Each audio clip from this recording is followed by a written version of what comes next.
Hi, this is Richie DeMarco for ConstructingYourBrand.com, and we're answering another question tonight on email marketing about does the frequency of the email matter? I'm here with Denise Butchko. Hey, Denise. Hey Richie, how are ya? So we're going to talk about the frequency of your emails. Does it make a difference if it's, should it be a daily, a weekly, quarterly? We both have our own opinions. Emails we like to open, those that insult us, those that we just send right to our junk box. So Denise, go ahead. Why don't you start? Um, so my least favorites are newsletter, monthly newsletter. I figure then you're taking a long time. You put a bunch of shit stuff in there, and I don't feel like looking through it all. So I don't really care. Give me one quick bit of information. What do I open the most? Well, stuff that says I made a sale or closet lead. Those are totally relevant to me. But then it's people who are really giving me great information. So I may not open all of them, but I don't get annoyed if they send me a bunch. HubSpot is a prime example. I probably get 15 emails from HubSpot every day. I don't read them all. I read some of them, and the ones I ignore are, like people who are selling machines because they have no relevance to me. I don't own machinery. I own, but anyway, so that, you know where I'm going with that. Yeah. So I open I open every Victoria's Secret email that I get, even though it comes every day. I can promise you I open that.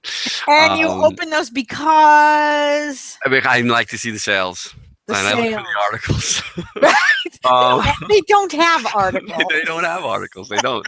It makes it real easy to scan.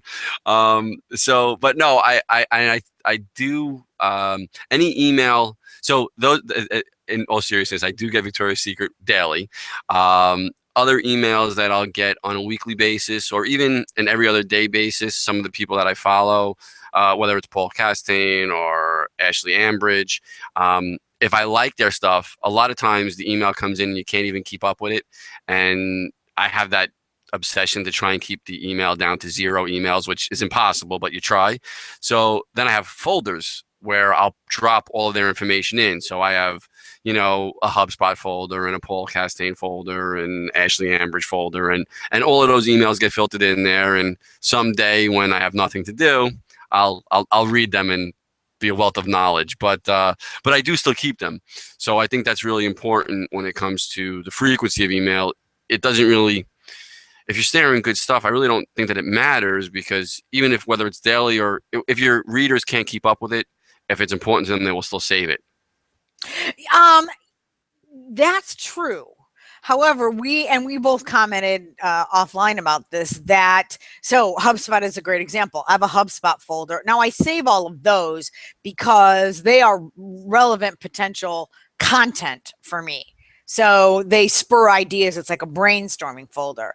I think one of the worst things to happen is where you get left in the pending file and you just go from pending to delete. So if you are somebody who's doing business online, you have a lot more, I think, latitude to send a lot of frequency. HubSpot is one of those companies. The other two people that you mentioned earlier are also in that scenario where they're doing business online. If you're a kitchen and bath company or a cabinet maker, closet company, one, you probably can't keep up with that kind of frequency, but that might be a little excessive. And so I think keying in on once a quarter is not enough.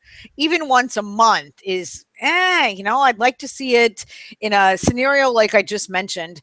It could be once a week or once every other week that you're targeted, specific, helpful information, short. Now I'm getting into content, but pictures, so that the message is relevant, that you're not asking me, do not send me an email asking me to evaluate your product line. But anyway, that it's relevant. So you're not asking somebody to do too much. It's quick, it's short, it's has something to do with them. It addresses either, as we mentioned in other broadcasts, their fear of missing out, or that it's irrelevant. You know, Victoria's Secret is very relevant to you every single day. So you open those emails every single day because you also probably don't want to miss out on, like, Giselle. Does she still model for them? No, I don't think so. I think she Okay. retired. But I don't. Sorry. I don't save them. I do not have a Victoria's Secret full. Delete them after I Okay. scan them. No. As far as the frequency goes, I mean, yeah, we can turn this into a whole content conversation. But Yeah. I don't think you need to be, really firm on. I have to send it out Wednesday at 12 o'clock. Has to be Wednesday at 12 o'clock. Especially for a closet company or a kitchen company, if you are doing it regularly, and you're giving out good content, your readers will be looking forward to it. But if it gets there on Wednesday or Thursday or Friday morning, or Monday, I don't think that they're going to be that like, whoa, what, they missed Wednesday at 12 o'clock. What am I can't go on. I'm not going to open their emails anymore. Right, they're not even going to notice, but at least you'll have the idea that they will open it when they get it. So I don't think that if you're giving it information, you can be too much, that people will be mad at you and unsubscribe unless you're just giving them crap. And if you're not giving them crap, if you're giving them good stuff, then you do need to increase the frequency because people have short attention spans. Yeah, and this is and it's I mean, as far as the content goes, this is something that you can multi-purpose a lot of your content. If it's quick, short bits, I mean, every other week you're like, oh my God, every other week, but it's only 26 posts, less than that. So, it's not that bad. Right. I agree. So there's no magic formula for frequency. Get a good piece of information out. And if you want more pieces of great information, subscribe to our list because we have these broadcasts.